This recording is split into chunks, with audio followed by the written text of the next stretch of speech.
कहानी की शुरुआत होती है जहाँ पर पहली बार एक लड़की बिना अंडरवियर के सो रही थी। जब ये लड़की गहरी नींद में थी तभी कोई इसका ब्लैंकेट खींच लेता है। इस चीज से उसकी आंख खुल जाती है और जैसे ही वो चेक करने के लिए उठती है तभी कोई पीछे से उसके बालों को पकड़कर उसे बेड पर पटक देता है और ऐसा करने वाला कोई और नहीं बल्कि खुद उसका पिता था। लड़की अपने पिता से पूछती है कि क्या बात है, लेकिन उसका पिता उसे कोई जवाब नहीं देता और अपनी बेटी के शरीर पर गंदी नजर डालता है। इसके बाद वो अपने चेहरे को अपनी बेटी के सामने लेकर आता है और उससे बोलता है कि मेरी बेटी कितनी बड़ी हो गई है। अब लड़की अपने बाप के मुंह से ऐसी बातें सुनकर डर जाती है। इसके बाद वो लड़की के बालों को छोड़कर उसके चेहरे को छूने लगते हैं। अब लड़की इससे डरकर रोने लगती है। अब ये लड़की समझ नहीं पा रही थी कि उसके साथ ये हो क्या रहा है और तभी इसके पिता यहाँ से चले जाते हैं। खैर अब अगली सुबह उस लड़की की माँ खाना बना रही होती है। उस लड़की का नाम मैरी था। वो यहाँ पर सोच रही थी कि कल रात को मेरे साथ जो हुआ क्या मुझे वो अपनी माँ को बताना चाहिए। तभी उसकी बहन भी सीढ़ियों से नीचे आ जाती है और उसका भाई भी टेबल पर आकर बैठ जाता है। तभी उसके पिता भी यहाँ पर आकर बैठ जाते हैं और ऐसा बिहेव कर रहे थे जैसे कल रात कुछ उन्होंने किया ही ना हो। मैरी सोचती है कि कल रात तो ये मुझे बड़ी बुरी तरह से देख रहे थे और आज ये इतने नॉर्मल कैसे हैं।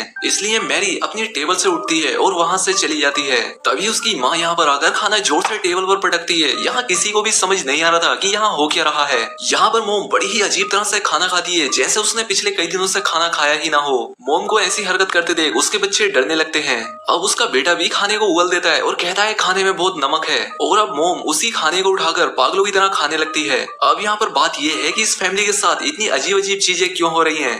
दरअसल ये लोग जब से नए कॉटेज में शिफ्ट हुए हैं उनके साथ ऐसी ही अजीब चीजें हो रही हैं। उनके पड़ोसी कभी उनके आंगन में अजीब से स्टैचू लगा देते हैं तो सुबह कोई उनके घर के सामने मरा हुआ जानवर लटका देता है और पिता हर रात अपनी बेटी के साथ अजीबोगरीब हरकतें करता है। मोम सुबह सुबह अजीब जानवरों की तरह खाना खाती है। वो अपना खाया हुआ खाना अपने बेटे को भी खाने के लिए देती है, लेकिन बेटा नहीं खाना चाहता। वो अपने डैड की तरफ देखता है। डैड कहते हैं कि अगर तुम नहीं खाना चाहते तो मत खाओ। ये बात सुनकर मोम डैड को गुस्से भरी निगाहों से देखती है। इसके बाद खाने को टेबल पर फेंक देती है और प्लेट्स को भी नीचे फेंक देती है। इससे बच्चे बहुत डर जाते हैं और मोम उन पर चिल्लाने लगती है। मोम अपने बेटे से कहती है कि जो मैं बनाती हूँ उसे चुपचाप खा लिया करो। वो इतनी जोर से चिल्लाती है कि उसका बेटा डर के मारे रोने लगता है। उन्हें समझ ही नहीं आ रहा था कि ये हो क्या रहा है, लेकिन ये तो बस अभी शुरुआत थी। मैरी बाथरूम में गर्म पानी से नहा रही थी तभी उसके पास कोई आकर खड़ा हो जाता है। जब वो शीशे को साफ करती है तो वो डर जाती है। उसकी जुड़वा बहन उसे डरा देती है, लेकिन उसकी बहन उससे सिर्फ मजाक कर रही थी।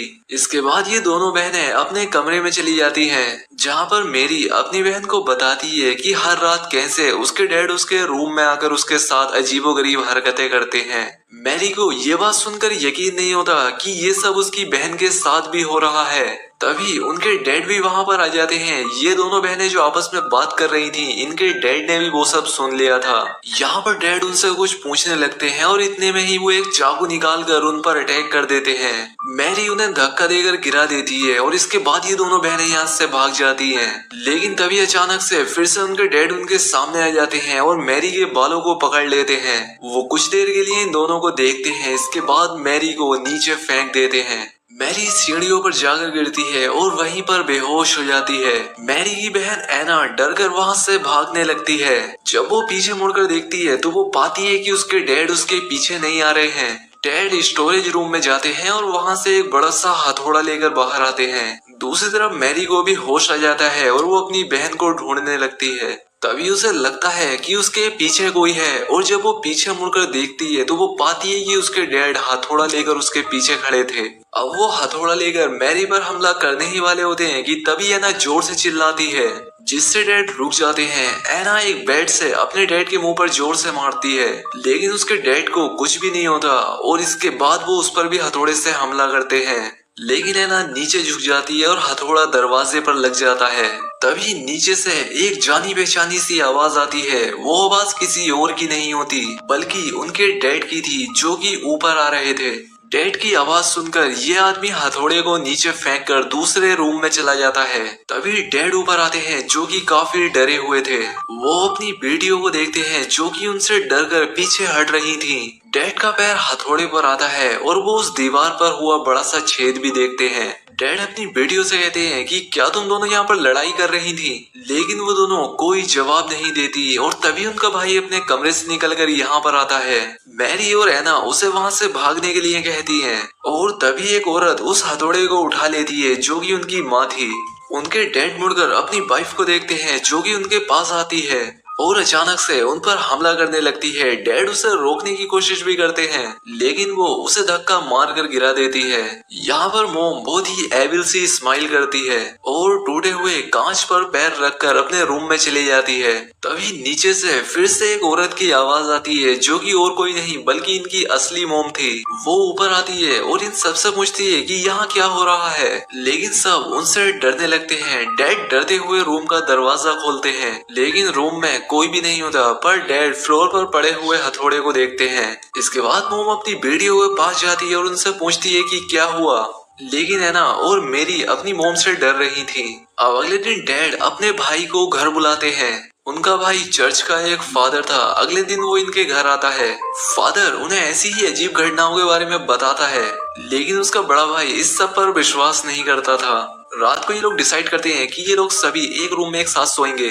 आधी रात में उनके छोटे बच्चे को टॉयलेट आती है और वो बिना किसी को परेशान किए खुद अकेला ही बाथरूम में चला जाता है। तभी हूबहू उसके जैसे दिखने वाला बच्चा रूम में आता है। वो बच्चा एक चाकू उठाता है और अजीब सी स्माइल करता है।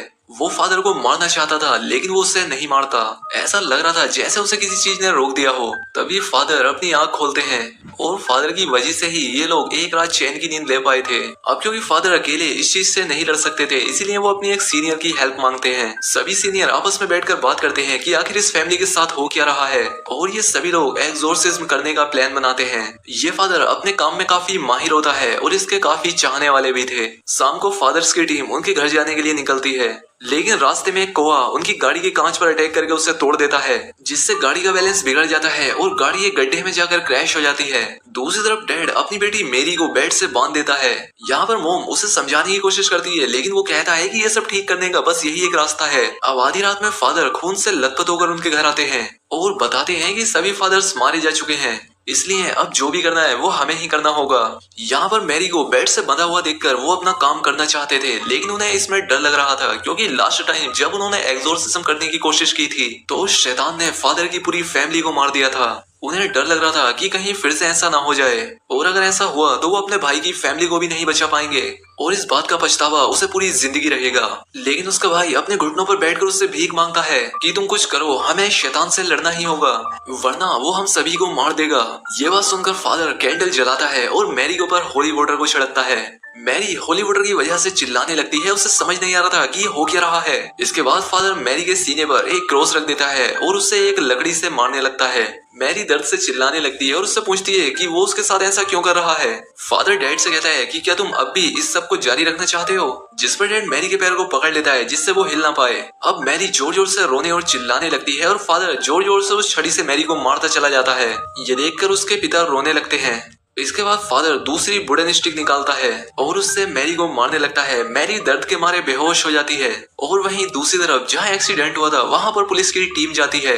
जैसे ही वो फादर की टीम को गाड़ी से निकालती है उस गाड़ी में ब्लास्ट हो जाता है। उन सभी फादर में डैड का भाई भी बेहोश होता है जिसका मतलब ये था कि वो आदमी जो कि मैरी के घर है वो उसका अंकल नहीं बल्कि खुद ही शैतान है जो कि मैरी को लगातार पीटे जा रहा है।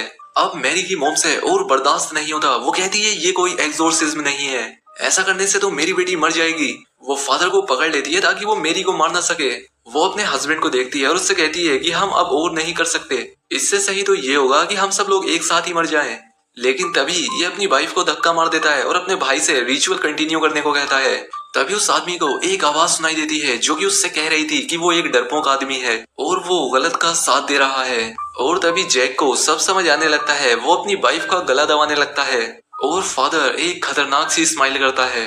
अब वाइफ एक कांच के गिलास को उठाती है और अपने हस्बैंड के सिर पर दे मारती है, लेकिन वो भी अपनी वाइफ को दीवार पर पटक देता है जिससे कि उसे बहुत चोट आती है।